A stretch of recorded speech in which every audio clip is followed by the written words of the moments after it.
Director of OTREC, the Oregon Transportation Research and Education Consortium, and there are 5 great seats up here in the front row for all of you who are walking in right now.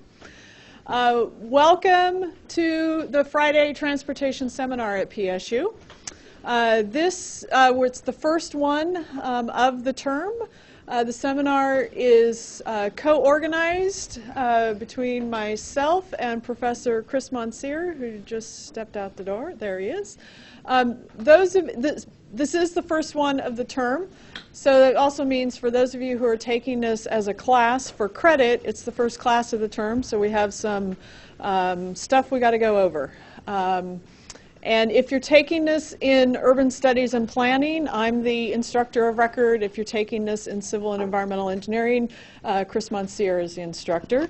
I have copies of the syllabus we have been passing out. If anyone still needs one, raise your hand. We'll get one to you. It's pretty straightforward. Some of you have done this before, some of you are new to it. But basically, we have a different speaker each week, different topics. The requirements are all laid out here. The main requirements for students taking this is attendance. And we keep attendance using this sheet. We're going to pass it around the room. Mark yourself off. Those of you who are just here as guests, you don't need to sign in. So this is just for the students who need the credit. As the term goes on, once we start learning your names, we'll be able to mark it off as well. So the other thing that you need to be doing is obviously paying attention to the wonderful speakers that we're bringing in and ask them a question. That is part of the grading. Ideally, for all the speakers, we have plenty of time at the end and everyone gets to ask their question, but sometimes, like today, we have a very full room and I think there's going to be a lot of questions, so sometimes not everyone actually gets to ask their question in person, in which case write it down, put your name on it, and hand it to whichever instructor has the sign-in sheet so we make sure that you get credit, and also just check with us, make sure we recorded that you asked a question, particularly until we start learning all of your names. Chris, did I miss anything, or are there any questions? I'm a little rusty. I haven't done this in a little while. I got to remember the microphone. When you do your reflections, don't just regurgitate what the speaker said. Add some reflections to it. We don't like to read 20 summaries of the speaker's presentation. So just keep that in mind as you're writing it. Add some diversity to your reflections. Yeah, and what he's referring to is if you are taking this for a grade, there's a couple different options for the written assignment. Most students do the reflective journal, and notice the term reflective, not a summary journal. So that's what Professor Monsieur is referring to. Okay. So the other thing that I want to remind everyone of, whether you're taking this as a class or not, is that we do webcast the seminars, which means there are people out there watching us on the web, both live and archived in the future. Because of that, when you do ask those wonderful questions that you're going to be asking, you need to be using a microphone. And on most of the desks, there is a microphone glued to the desk with a little button that says touch. Touch the button, keep the red light lit, so we make sure your question is being recorded. If it is not working, one of us will come around with this microphone and make sure that we get your questions. And we are going to take a couple minutes right now testing your ability to use microphones by having everyone introduce themselves. And the way we're doing it, all we need is your name and affiliation. So if you're taking it, if you're a student here, just say what program you're in. If you're not a student, you can just tell us who you work for, or interested citizen, or however you want to describe yourself. So please use the microphone if one is available, and introduce yourself. Thank you. Let's get started. I'm Leonard Higgins. I'm taking the pedestrian and bicycle planning class, attending as a guest. I'm Timo Forsberg with PBOT Transportation Options. I'm Salim Mayberry, post-baccalaureate student in civil engineering. Great. We're going to skip our speaker, but if you could introduce yourself, and you need to use the microphone. I'm Rebecca Hamilton. I'm a first year MERP. Seth Bremley, urban studies student. Will Farley, second year civil engineering master student. I'm Luke Pels. I'm in the Transportation Certificate program. Jeremy Grotbo, Architecture and Urban Certificate.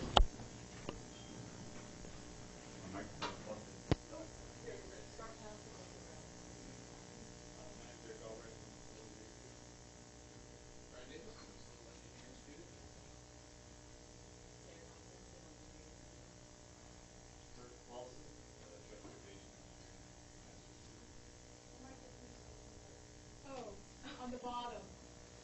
Sorry. Keep going then. Clinton Doxey, Geography Program, JS Certificate. Surisha Kuduri, Civil Engineering student. Kate Pitak, Civil Engineering student. Ty Reynolds, I work for PBOT, Signals and Lighting. Jian Hongye, postdoc in Urban Study and Planning. Zan Hamilton, Sustainable Solutions Certificate student. Allison Duncan, Urban Studies student. Colin Roughton, second year MERP. Yeah, I guess it's the ones we're working on. Sarah Morrissey, second year MERP. Christy Curran, Civil Engineering student. David Brandt, interested listener. Alex Pagazzi, Civil Engineering. Patrick Singleton, Civil Engineering. Steve Gerke, Civil Engineering student. Esther Kaplan, Civil Engineering student. Jacob Scrooge, Civil Engineering student. Joel Barnett, Civil Engineering. Pam Judson, Civil Engineering. Sam Monsef, Civil Engineering student. Zeph Wagner, first year Urban Planning. Kyle Helen, GIS. Kevin Freisha, Urban Studies student. Sean Quayle with Kittleson Associates. Brad Choi, Transportation Planner, City of Hillsborough. Betsy Hatfield, Liberal Studies student. Nathan McNeil, Center for Transportation Studies. Beth Otto, first year MERP student. Jake War, first year MERP. Ryan Pelkey, System Science. Rebecca Kennedy, first year MERP. Aaron McHugh, first year PhD, Transportation. Alexis Grant, Active Transportation Advocate. Stephanie Turner, ODOT. Brian Palmer, Interested Citizen. Tara Goddard. Oh, I'm sorry. That's fine. Tara Goddard, Urban Studies. Harley Thorstensen, first year Urban Studies.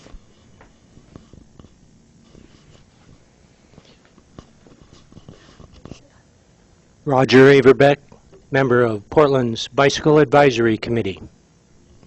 Brett Walker, Urban Design Certificate. Chris Monsieur, faculty in Civil Environmental Engineering. John Mackler on the staff of OTREC. Kate Drennan, first year MERP student. Okay, great. I can use the desk one up here to introduce our speaker. It's a great turnout. Really great to see everyone. We're very happy today to have with us Peter Lagerway. Peter is a senior planner with the Toole Design Group, one of the leading firms out there doing work in the area of pedestrian and bicycle planning and design. He heads that firm's presence in the Northwest. He has over 25 years managing high-profile pedestrian and bicycle projects and programs with the City of Seattle and as a private consultant. And so without further ado, I'm going to turn it over to Peter to talk about the Seattle plan. Great, thanks. By the way, how many of you walked or bicycled here? Just raise your hands. Wow. That's the highest I've ever got. It's wonderful. I'm going to start out just with a real quick little story. This will date me a little bit. It was 1981, and I was in graduate school at University of Michigan, and I had opportunity to go to Washington, D.C. and visit a friend of mine there who was working with a national not-for-profit organization. I walked into his office, and he had a wall there completely covered with bicycle plans. So again, 1981, if you recall your history, in 1979, we had one of our oil crises at the time. And so out of that, we did all this planning all across the nation. And I was pretty excited because I was focusing on non-motorized transportation in graduate school. I go here and I see all this stuff happening, and I thought, wow, America's changing. And my friend said, no, you're not getting it right. He said, that's my wall of shame. And I said, well, what do you mean? He said, None of those are getting implemented. They're just all paper products. And it was one of those aha moments in my life because I was going into planning, and the last thing that I wanted to do was spend my life producing paper products that sat on the wall and didn't actually get implemented. I'm just saying that as a little backdrop because it forms sort of what the basis of what I want to talk about a little bit.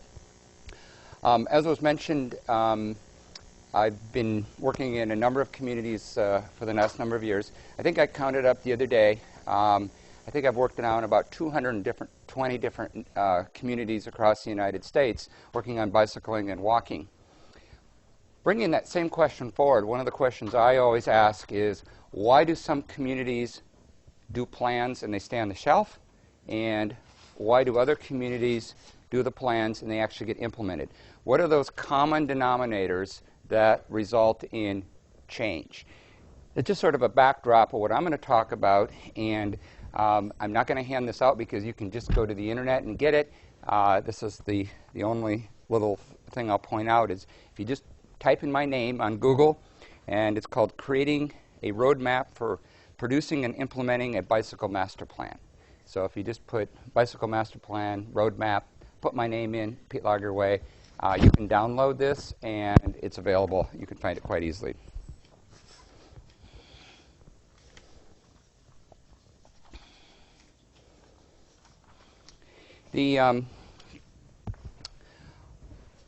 One of the things I had the opportunity to do a few years ago was to do a bicycle master plan for the city of Seattle, and I also had the opportunity to implement quite a bit of the things that came out of the plan.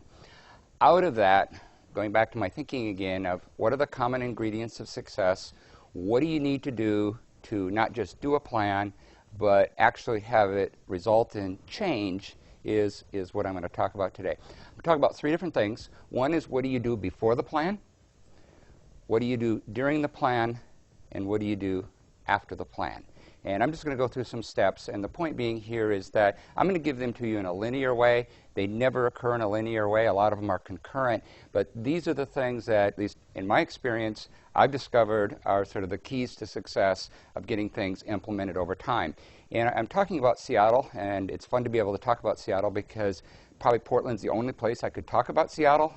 When I'm outside of Seattle, they say don't talk about Seattle because you brush it off. Oh, that's just Seattle. Just like if you're from Portland, you go some other place, you really can't talk too much about Portland because, well, that's Portland. They're different. So, but hopefully this is an experience that you can bring with you and some of these ideas to wherever you work someday, because there's a very, very good chance that a lot of you will be living in places other than Seattle and Portland.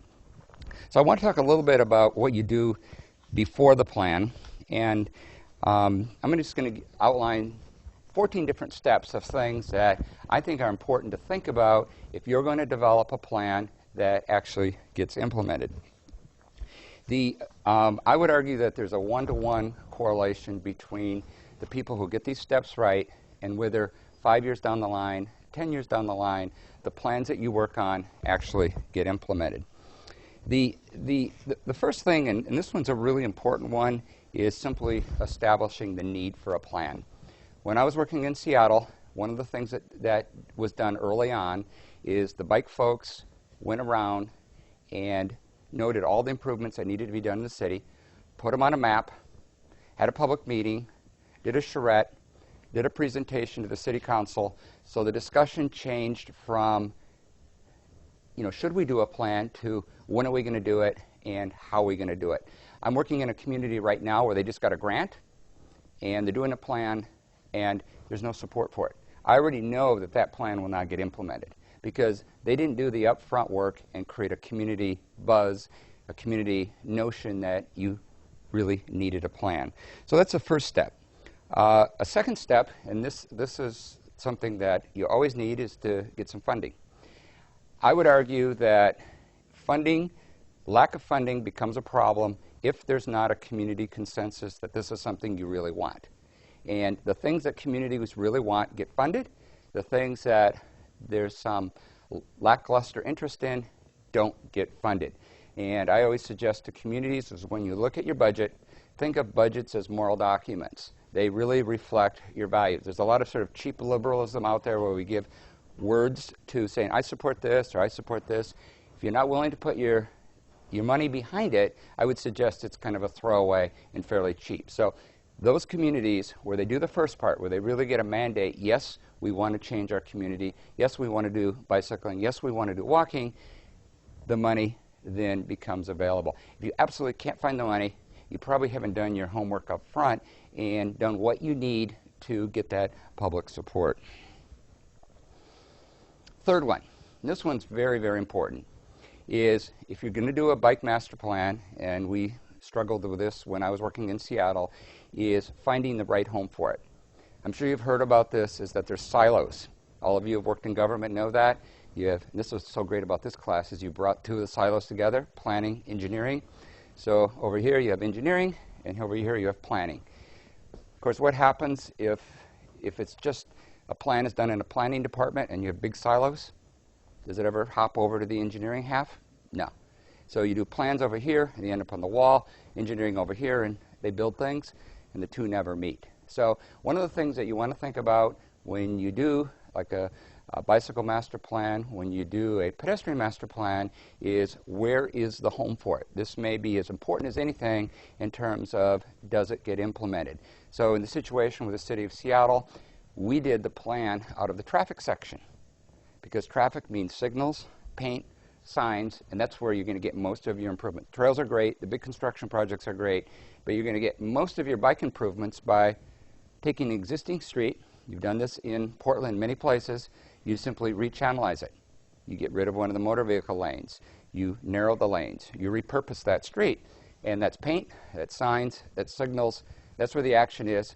That's where I wanted the plan to be, because I knew if we had ownership in that spot, we would actually implement it. Again, it's very, very easy to develop a plan over here, and it really never gets implemented. So have that discussion about where you want to have a home for the plan.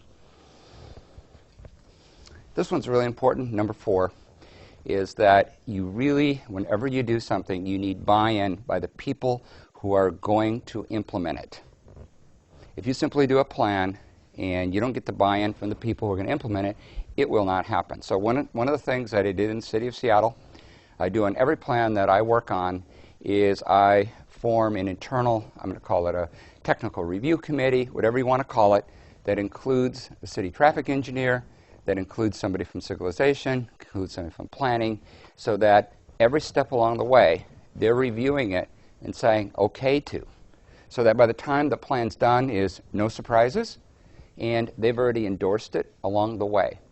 The other thing you never want to do is go to the public with something that your community hasn't approved. So for example, I'm doing a project right now in Wichita, Kansas. I'll be out there next week. And I want to propose some, for them, pretty radical ideas, stuff that you see all over Portland.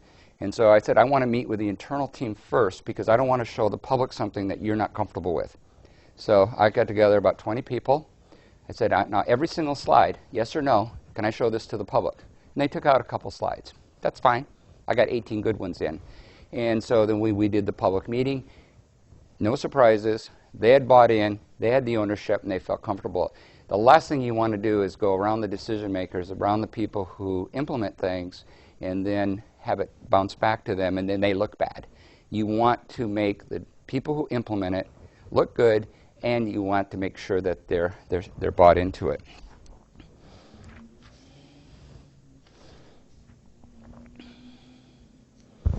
Fifth step. This is very, very important. And again, part of my point here is anybody can write a good plan, but not anybody can put together a plan, I think, that has the buy-in so that it really does get implemented. So in addition to an internal team, which I just mentioned, the next step would be is you want to make sure that you have a citizen advisory group that's with you all through in the plan. So whenever I do a plan, I suggest to the community 6 months before you actually start working on the plan, you put together a citizen advisory committee. The Citizen Advisory Committee needs to look like the community. Remember, it's advisory. And if it doesn't look like the community, then they get brushed off. It needs to be a big deal. You get appointed. It really needs to reflect all types of cycling, not just one particular group. Having that review committee is absolutely essential. Whenever I put together a committee, and I just did this in Dallas, and we just did a plan there, it was adopted unanimously by the City of Dallas. We recommended 550 miles of streets in Dallas be repurposed with bike facilities on them. It was adopted unanimously. And when I met with that committee the first time, I just said, look, we're going to continue this conversation till 100% of you, on the day this is adopted with the City of Dallas, 100% of you need to stand up and say, I support this plan. I said, any one of you can sabotage this. So we're going to have this discussion until we agree. But it does mean that all of you are going to have to give and take a little bit. Not all of you are going to get your way. Just start up front with that. That's the absolute key to getting these plans adopted, is to have your citizen groups meet so that they support it and are part of it at every step of the way. Number 6 here, and I'm going to speed this up a little bit. These are all things you do before a plan.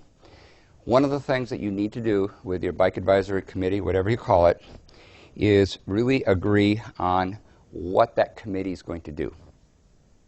And just have a list. And so I usually suggest things like, we're going to agree on the goals and objectives for the plan. What type of plan? What's it going to look like? What's the content going to be? What are some of the, what's the consultant selection process if you use a consultant? Do you get to review the draft plan? So make a list of all the things that that committee is going to do and stick to it. Again, no surprises, and make their input meaningful. There's nothing worse than disingenuous public process where you bring a group together and you ignore them or you don't include their ideas in what you're doing. Step 7. Develop a work plan and a timeline. Usually it's going to take 12 to 18 months to do a good plan. You can do it a lot quicker. The reason you take 12 to 18 months is because you want to involve the public at every step of the way. Step 8. Have a really good discussion as to what kind of a plan fits your community. And I won't get into this now because we could talk an hour about it, but there's policy-based plans, there's project-based plans, there's program-based plans.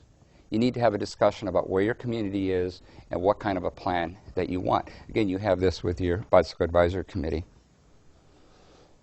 Number 9, early on, come to a consensus of what the goals for your plan are. I remember one time I was reading an article by Peter Drucker, and he said, if you don't know where you're going, any plan will do.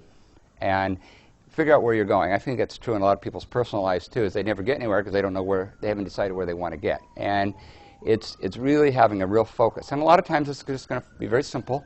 It's going to focus about getting more people bicycling more often, or more people walking more often if you're doing a PED plan, and then reducing the crash rates. I mean, that's sort of the starting base. And then everything else you do kind of feeds into that. But something along those lines. You can set specific goals. Number 10, objectives for the plan. One of the things that I do, and I think this is probably one of the more important things to get that buy-in, is I'll put together a citizens committee, and I'll ask everybody to come up with what they see are objectives to support the goals. And we'll put them on an Excel spreadsheet on the screen, and we kind of all vote on them and talk about them until we have a consensus of what they are. We actually use those objectives then to create the chapter titles and the outline of the plan later on. So there's a one-to-one relationship between what the people come up with and what they see. So every plan is different. Everybody feels ownership of it. Everybody feels it reflects their community. I can guarantee you that that's the kind of thing you need to do so that later on these people support the plan, and they also have the energy after the plan's done to make sure that it's implemented. Very, very critical. Number 11, talk about the content of the plan. Everybody has their own vision of what they think the plan's going to look like, and if you don't talk about it, you're going to find you get to the end and there's a mismatch between what people thought they were getting and what they're getting. Some people may come in with a vision of, we're going to do a lot of education. Other people will come in with a vision, we're going to do all facilities. Other people come in and say, we're going to do special events.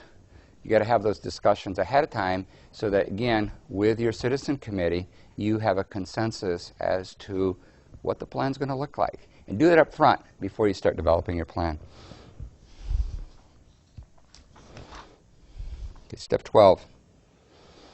This one's an important one, is have a discussion about, are you going to hire a consultant? and not. And I've seen a lot of good plans that have been done without consultants, and a lot of good plans done with. I've also seen a lot of lousy plans done with and without.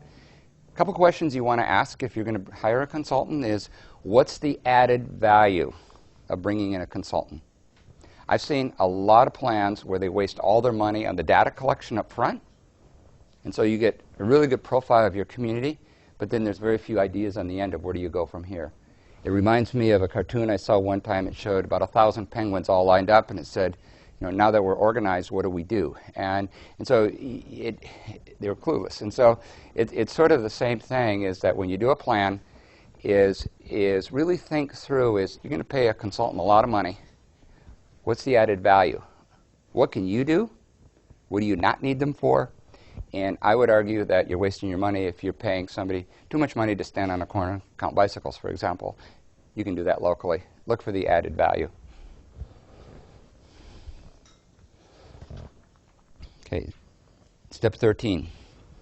Okay, now you're getting ready to actually do your plan, write like a request for proposals, a request for qualifications, whatever you want to call it. The key here again is the linkage.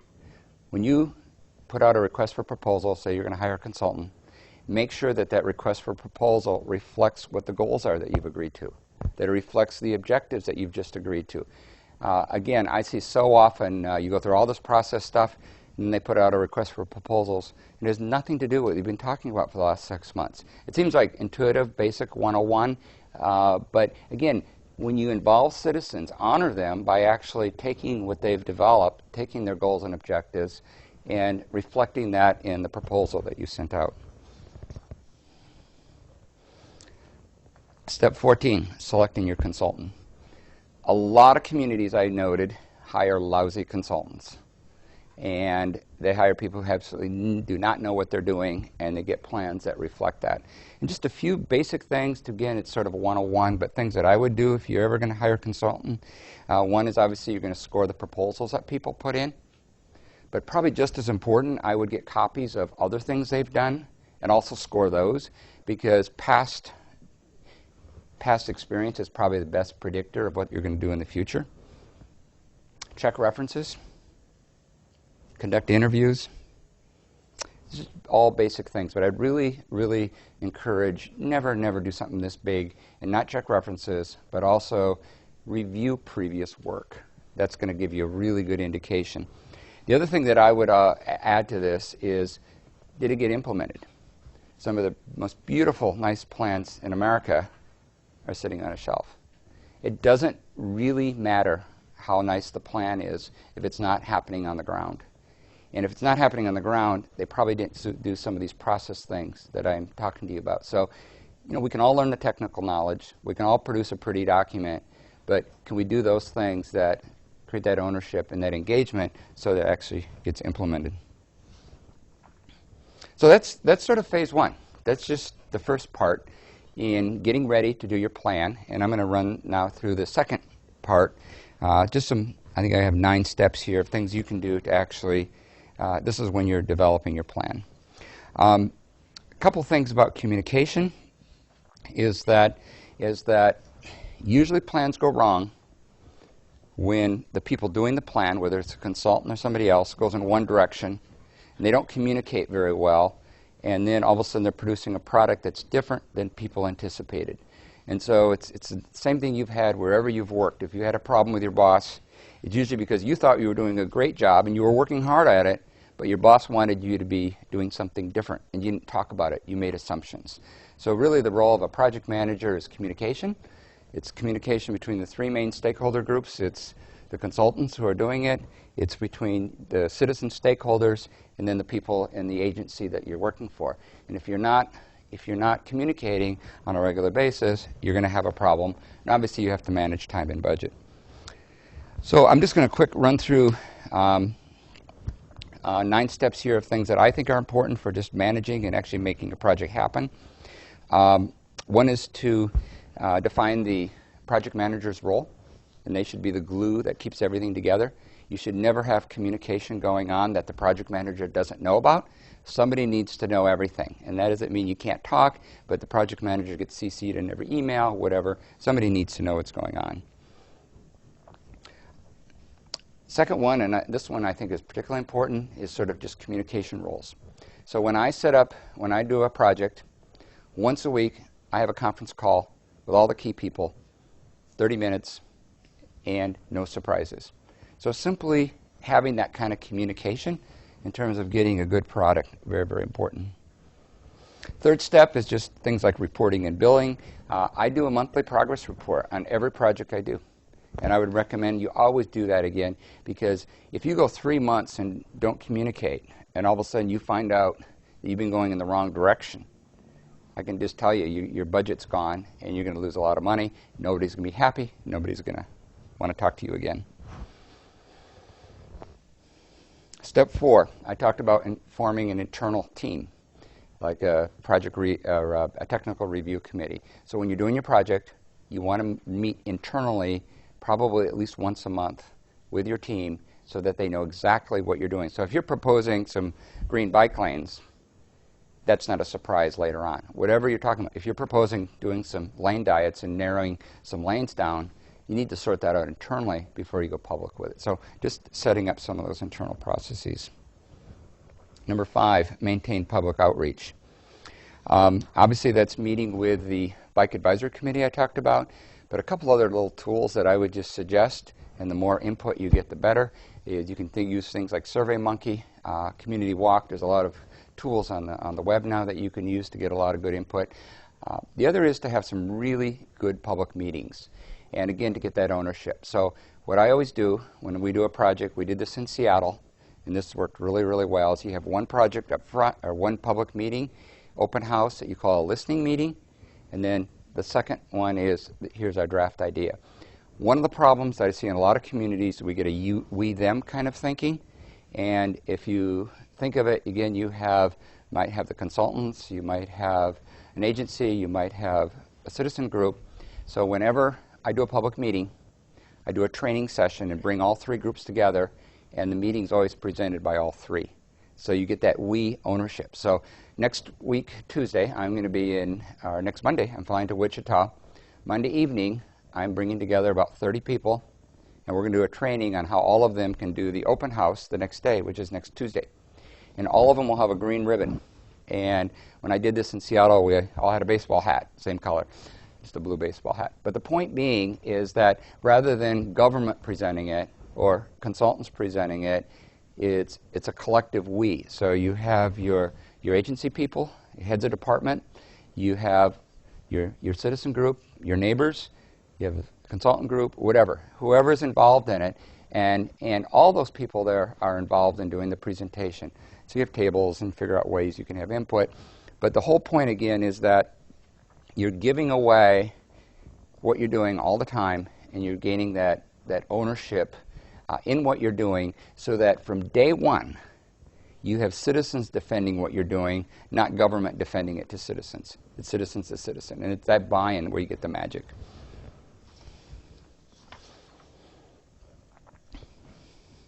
Step 6, and I won't even talk about the draft plan, that's sort of another class.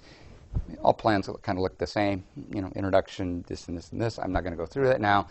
My point being here, and we can talk about that if you have a question on it later, and you can look up plans galore on the internet, so I'm not going to talk about it. I think the point here is simply this, that whenever you draft something, make sure that your internal technical advisory committee has a chance to look at it first, and then the folks in your bike advisory committee, pedestrian advisory committee, whatever it is, get a chance to review it before it goes more public. Again, honor that, trust that they're going to, and if you've been bringing them along all along, by the time you get to this point, it should go pretty well. A few other things that you want to do in your plan, which is very, very important, is one is, I always stress, is you need prioritization guidelines in a plan, because if you just have a shopping list, what do you do first? And so I always recommend that plans have short, medium, long-term recommendations in them again, and really get those priorities through the public process. Every plan I've ever worked on has different priorities. So when I was working in Dallas recently, their priority was to, because it's over 100 miles long, the city, so it's not too many people are going to bike 100 miles to work. So, but they have one of their secrets is they have one of the best light rail systems in the country, And so one of the things that we focused on was that we wanted to create bike access to the rail stations. That's not a priority in every community. That was there. So everyone's going to be different. Number 8, in terms of just putting together the plan, is to really focus on how you're going to implement it. One of the things that I always focus on is what we call routine accommodation. In other words, whenever you redo a street, you should always just do the bike and ped improvements automatically. Another word that we're now calling that in terms of sort of replacing that is complete streets policies. There's a lot of different words out there, but every 5 or 10 years those words change, but they all mean the same thing, is that you do it routinely. One of the things that you will want to look for eventually is independent sources for funding bike and ped projects, but don't start with that. So when I go into a community and they always say, we have no money, I say, that's fine. Are you repaving any streets? Yep. Okay, we can start right there. And just, don't let that sort of song of lack of money get in the way of going forward. And then step 9 is accountability. One of the things that most planning processes that I see when they go forward, if they don't get implemented, they don't build in accountability. So in your plan, before you're even done with your plan, you need to identify who's going to be the good government watchdog to make sure it gets implemented. And this could be your bike advisory group. So what we did in Seattle is every year the bike advisory group, they have a PED one too, they get a work plan, and it's very specific. It says we're going to do this many bike racks, this many widgets. And then at the end of the year, they do a report card. And it says, here's the plan, here's what we did. You got a B+ this year. But that kind of public accountability every single year, believe me, if you don't do the accountability thing, what's going to happen with your bike and ped money shortly? It's going to drift into other projects. You get new mayors, you get new elected officials, you get new city managers, you get new city councilors, you get new directors. They have none of that history, and the money starts floating in other places, and you start losing your priorities. So having that accountability built right into your plan from day one. And then finally, the third phase, in terms of implementing a plan. The first one I said was, what do you do before you do a plan? The second one was, okay, how do you develop a plan? And the third one is going to be implementing the plan. And again, I'm just going to give you 6 steps. I could have given you 10. And they're a little bit parallel, but the idea here is just to give you an idea of how to do it. Okay, the first thing you want to do is get it officially adopted, hopefully by ordinance or at least resolution. If you don't get it officially adopted, then like I've seen department directors say, oh, we don't need to adopt it, we'll just do it. The department directors have an average lifespan about 3 or 4 years. It's going to take you 10 years to implement this plan or more. So don't let that sort of hazy, oh, we'll take care of it, be okay. Make it official. And of course, when you do make it official, remember what I said about your bike advisory board, they need to all show up, and 100% of them need to say, yes, I support the plan. So when I was working in Seattle and I was working with our bike advisory board there, I individually called and polled every one of them and said, are you going to be there? Are you going to support it? Do you have any hesitations? Turned out about 3 of them had a couple hesitations. I said, okay, we're going to get together and we're going to talk about this until you get the yes. And if we have to make a little bit of change on the plan. So I had 3 streets where there was disagreement on, and we changed them from a recommendation to further study needed, just because we weren't quite there and you don't want the one little example to spoil your whole plan. Everybody agreed to it. We got to that 100%. So tweak it, get there. Don't take it for granted. Poll people individually. Make them realize that their presence, what they say, is extremely important. So get it adopted. Another thing that's very, very important in terms of implementation is that implementation should start immediately before you even adopt the plan. So when I go into a community and we start working on a plan, the first thing I always say to them is, okay, do you have any streets that are ready for repaving that, they're built for 30,000 cars a day, they got 4,000 cars a day on them. I'm exaggerating a little bit, but something that has that really big gap. It's just like a no-brainer. Everybody agrees that we should put bike lanes on this street. Let's get something down right away. Is there a location where everybody gets confused? If we put in 25 signs, people would notice it right away. It would make a difference. Let's do something right away. And so usually by the time a plan is adopted, you want 25 miles of stuff already on the street during that 18-month period. So that it isn't like, okay, we do the plan, it stops, now we implement. Implementation starts day one, and it just flows through. So once it's adopted, it's sort of almost fait accompli, and you're implementing it as you go. Step 3, and I already alluded to this in terms of implementation, always do a work plan. Set very specific, measurable goals. We're going to install so many bike racks. We're going to change out so many drain grates. We're going to put in so many linear feet of new bicycle boulevard, or whatever the case we're going to do. Be very, very specific. Fourth, ongoing public outreach. Don't assume that because your plan was adopted that now you can just do it. That it's just going to happen automatically.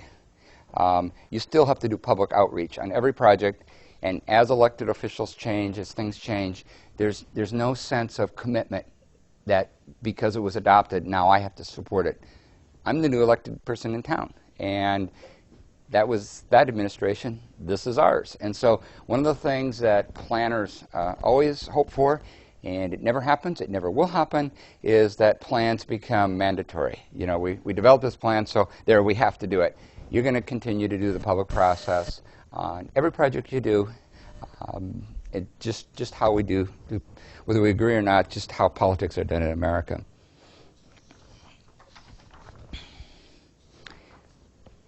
Then the last couple things is, number 5 is document your success. One of the things I'm always surprised communities don't do is do something very, very simple. You can just pull out your phone nowadays, is do a before picture and an after picture. And of course, it's easy to get the after picture. It's there. The before picture, if you don't get it on time, then you're out of luck. And simply showing momentum of success, because everybody wants to be part of a successful team.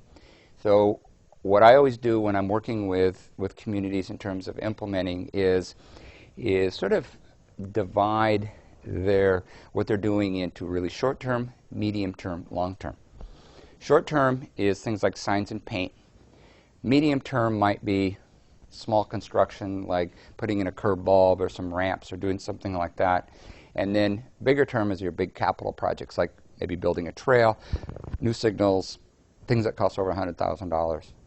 But what you really want to do is create the aura that your program is successful and that it's got movement and there's public support. Because if there's a perception that there's not public support for what you're doing, your money will dry up no matter how good a job you did. And so you always want to create that momentum. And then the last one, and then I'm going to skip over to the advocacy side for just a second, is seize the day. And what I mean by this is don't get stuck in your plan. Guaranteed, you will do your plan, and then this wonderful opportunity will come along, and it's not in your plan, and you didn't think about it, you didn't prioritize it. The fact that you didn't think about it should not be a reason not to do it. I'll give you a quick story. A couple years ago, they were going to do sound transit in the city of Seattle. They're putting in, the light rail line. And I happened to read in the paper that they were going to haul some ungodly number of tons of dirt to a landfill in Oregon. And this is really dumb. And we had a trail that we wanted to build along it was a city light right-of-way, high wire tension wires, but it was very, very hilly, and it was going to cost $17 million to build it because we had to meet ADA, Americans with Disabilities Act, to get certain grades. And so just on a whim, I went to the contractor and said, if I give you a plan, will you put all the dirt here and then build it? And then you don't have to haul all that dirt to the landfill in Oregon. And they said, that sounds like a good idea. So we spent $1 million doing the plan. They put it in. We did another $1 million of fix-up. So for $2 million, we got a $17 million facility on something that was not in our bike plan. And this happened right after we adopted our bike plan. It's just a story to demonstrate that be flexible and don't get stuck in your own plans and ideas. And then a last comment on the advocacy side, the advocate, and there's a few advocates here I heard in the introductions, is that you've got to be there to really support this. Because if the advocacy side doesn't stay involved and active and support it, again, it's going to go away. So what the activists need to do is to be good government, which I talked about. Make sure you do what you say you're going to do, but you also need to be really there to acknowledge the good things that are happening. I'm just going to end with a final story, and then we'll open it up for questions. This was quite a few years ago, back in the late '80s. We had a particular city traffic engineer at the time who always got everything wrong, no matter what we did. Got it wrong, just got it wrong. Advocates were writing letters to the mayor, city council, meeting. Nothing seemed to be able to fix it. And so finally we had a breakfast meeting, and they were saying, like, what do we do? And this person happened to be a doorkeeper position, be able to stop a lot of good things. And I says, well, give this guy an award.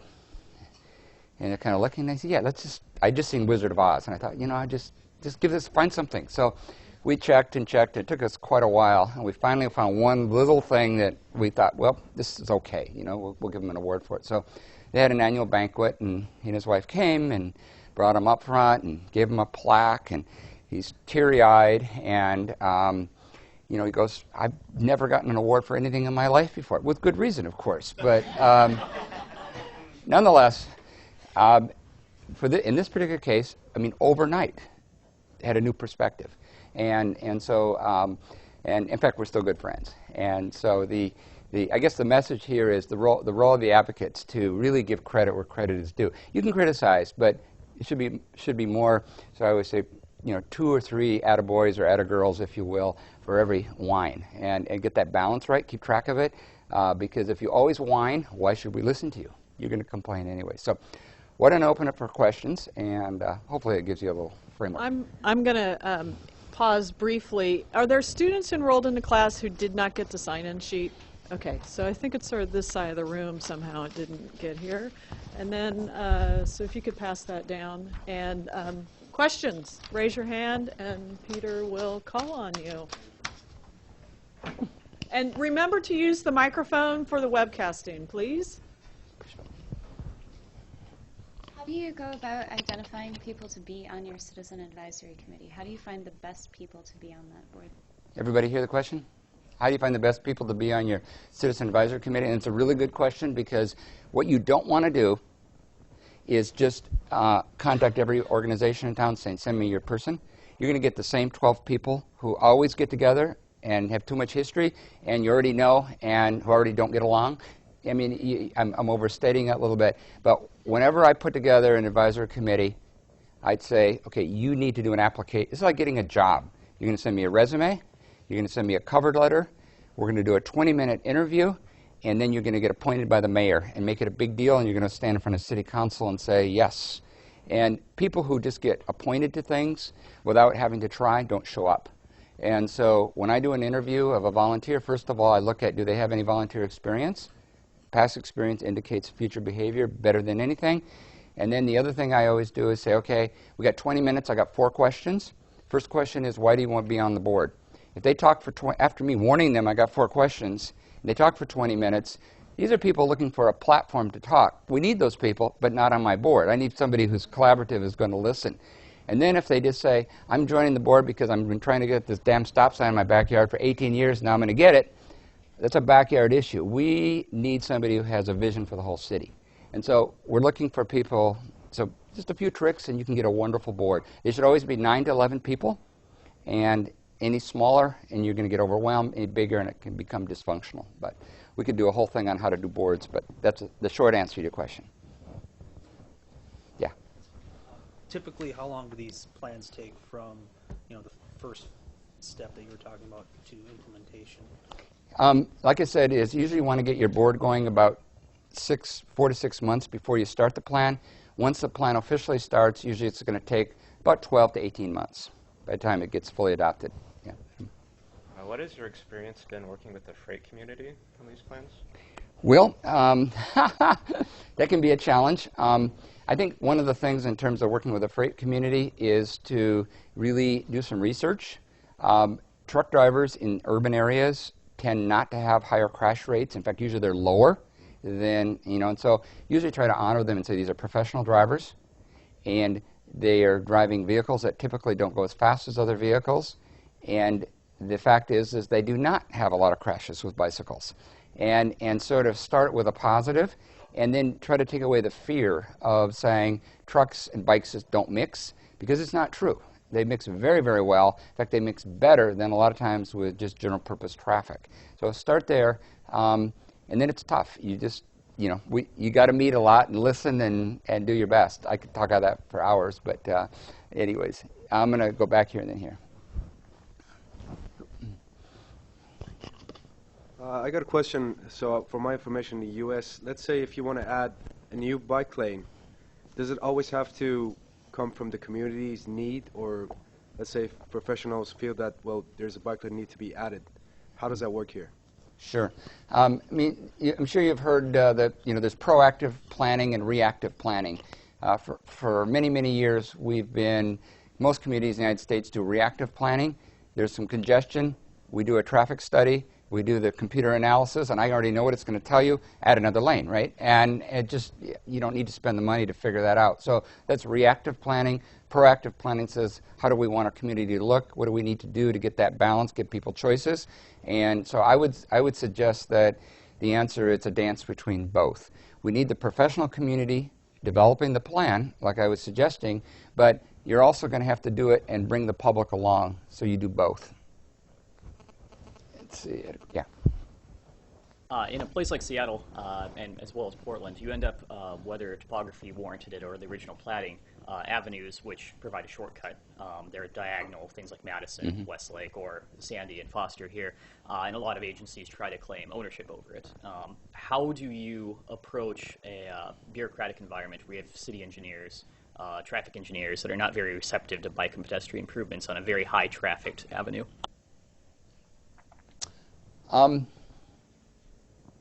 Well, first of all, do all the things I suggested where you bring people along in the plan, so by the time you get to that high-traffic street, you've been talking about it for 18 months by the time you get there. I mean, that's part of the process of bringing folks along. Part of it's having that internal review committee.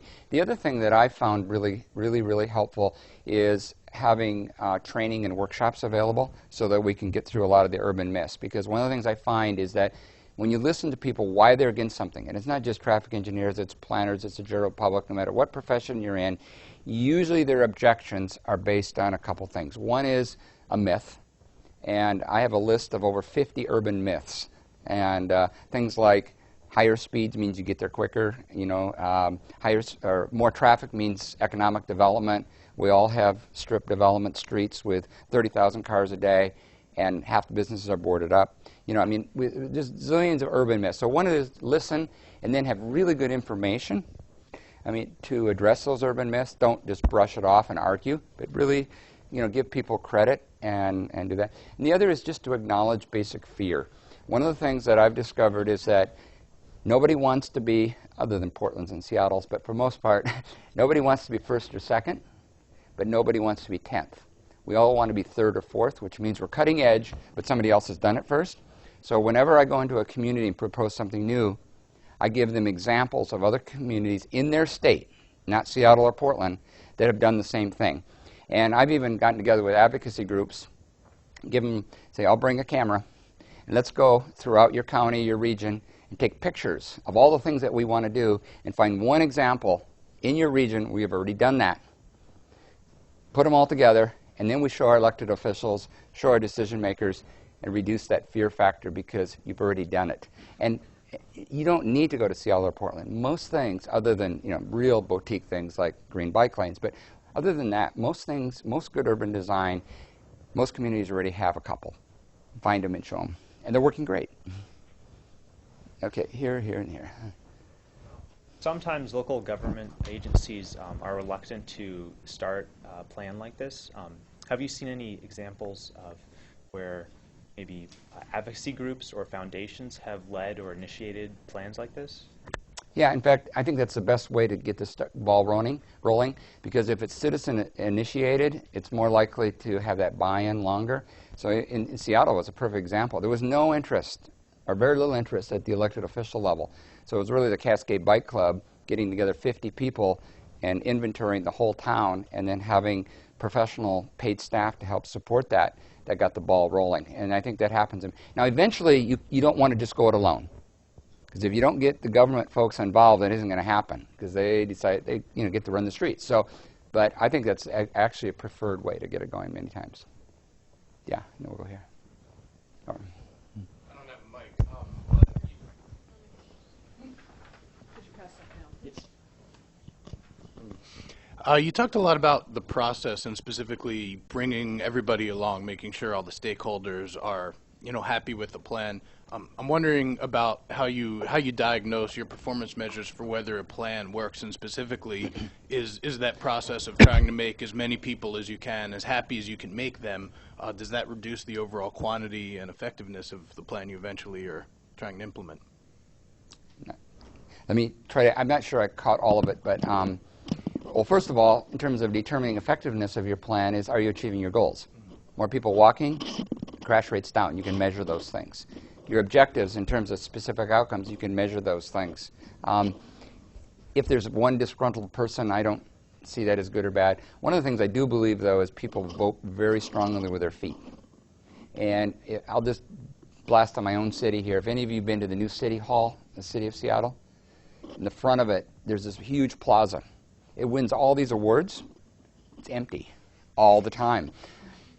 To me, it's a throwaway. If people aren't using it, they vote with their feet.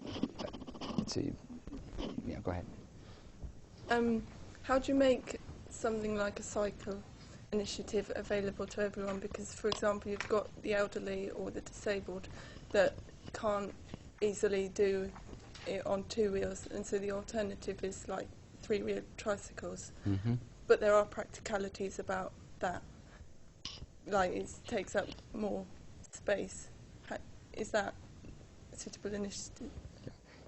What would you allow in? Sure. One of the things that we know is in fact, if I would just guess, what do you think? What percentage of Americans don't have direct access to a car? In other words, if you're in a car, somebody else is driving.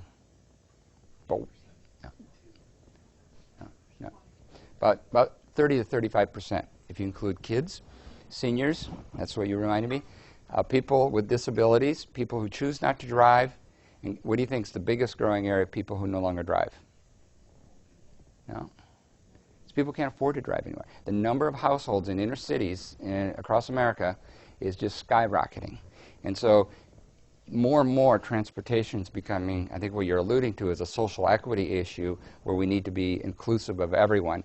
I'm not going to get into the technical issues of tricycles right now. We'll never ask another question, but I think your point is really well taken, is that we need to be very, very inclusive in terms of addressing seniors and others. And I'm going to skip on totally answering your question because we're going to run out of time.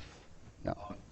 As you said something about the economics are driving less people in the cars with the European communities, is there been looking into that as far as reference to how come they have a high bike and pedestrian use also? Yeah, I think the fertilization in the professional community and everyone else with Europe is just like in high gear.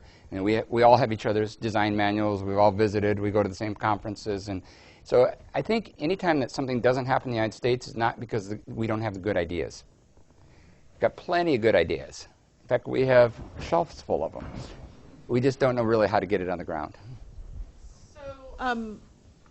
There was one good question on the web, if you could provide maybe a quick answer. Sure. How do you avoid death by consensus? I know that's not a short answer. Yeah. Well, in fact, I teach a whole course. It's a 2-hour course in consensus building. Well, first of all, consensus building is not as bad as hard as you think it is. In fact, if you vote and you have winners and losers, I think you actually end up with a tougher situation because then you've got a group of disgruntled people. And consensus is about accountability to the rest of the group. So if we were a group here and we were discussing and there were 2 or 3 people who just weren't on board, spend the time to listen and keep having that discussion. Once in a while you get to a point where we say, okay, can we agree to not agree? And can we get to a point where we're also not going to whine about it and just let it go? And a lot of it gets back to your question, partly of really doing a good job of involving the right people. There are cranky people in the world who just don't play with others. Just admit that. And part of that is to manage that. So that's the short answer, but... Okay. So I'm unfortunately going to have to cut things off. Before we thank Peter, I'm going to give a plug for next week.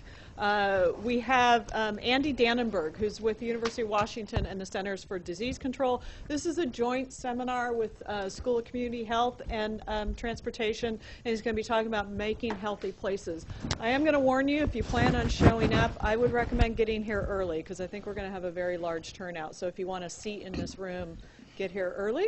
And so thank you very much, Peter, for sharing your wisdom. Good.